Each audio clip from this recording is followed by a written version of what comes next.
Rate certified 11 years in a row.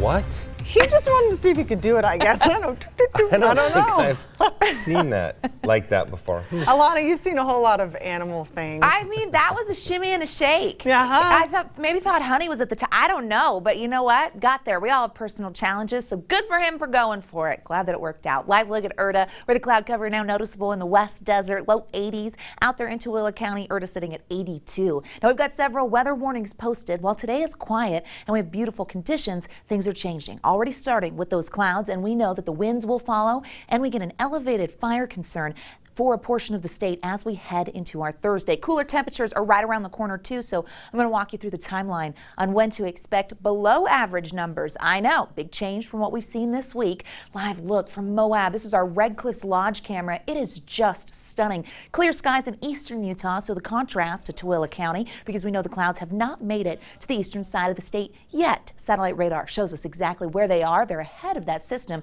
impacting the Pacific Northwest, and they're going to continue to increase as we get through the next several hours, filling in along the Wasatch Front, but eastern Utah staying nice and clear for now. That will change, and we also have other changes that are going to pack a punch. Temperatures are above average yet again today, and we knew today would be sandwiched in between two systems. We are seeing those 80s, low 80s out there. It's 82 in Salt Lake and in several locations throughout Salt Lake and Tooele County. 70s for the next several hours, partly cloudy as we head into the overnight. We're going to get mild conditions for the overnight. The warm before the storm, folks. Here it is. And then things start to change into tomorrow. Area of low pressure dips in. It brings the potential for wet weather for northern Utah. It's a slight chance, but it really triggers the winds in the south. So much so that we already have some wind advisories and warnings posted. These go into effect tomorrow. They include the Uinta Basin, Castle Country, and southwestern Wyoming.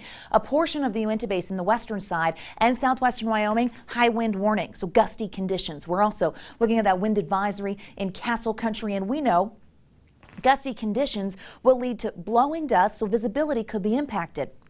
The winds with our dry fire fuels also add to that fire danger. Critical risk sets up for the southern border of the state from Blanding all the way over to Iron County. And as a result, we get red flag warnings. Already saw one with our last system, and now they're more widespread. Check it out. It goes to the eastern side of the state into Grand and Emery counties, the Four Corners area. Now these go into effect tomorrow, and some will stay for the day Thursday. Some linger into Friday, but that fire threat is not going away as long as those winds are whipping. So something we have to be mindful of. In the south, winds will fan those flames. Mild tonight. Tomorrow, though, that blowing dust with the winds and cooler air really filters in behind this organized cold front. It does bring a slight chance of moisture. You can see the model. Kind of want to bring that up there in the high country, but also a possibility in central Utah. We've just got to be careful as the front comes through. It's dynamic. So much so that that colder air floods through the state for Friday. We drop below average and the winds hold on, but switch direction as we get into Friday. Are you ready for some cooler temperatures? As you can see, we're a little unsettled on Friday, so the slight chance in the morning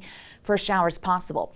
How much cooler? Well, here we are in May, and we've got a hard freeze watch for the Sanpete Valley. I know we've got crops planted down there, Wasatch Back, Bear Lake, and Bear River valleys. So we're going to see those temperatures dropping into the mid-20s. So if you planted in those areas, bring that sensitive vegetation in or cover it.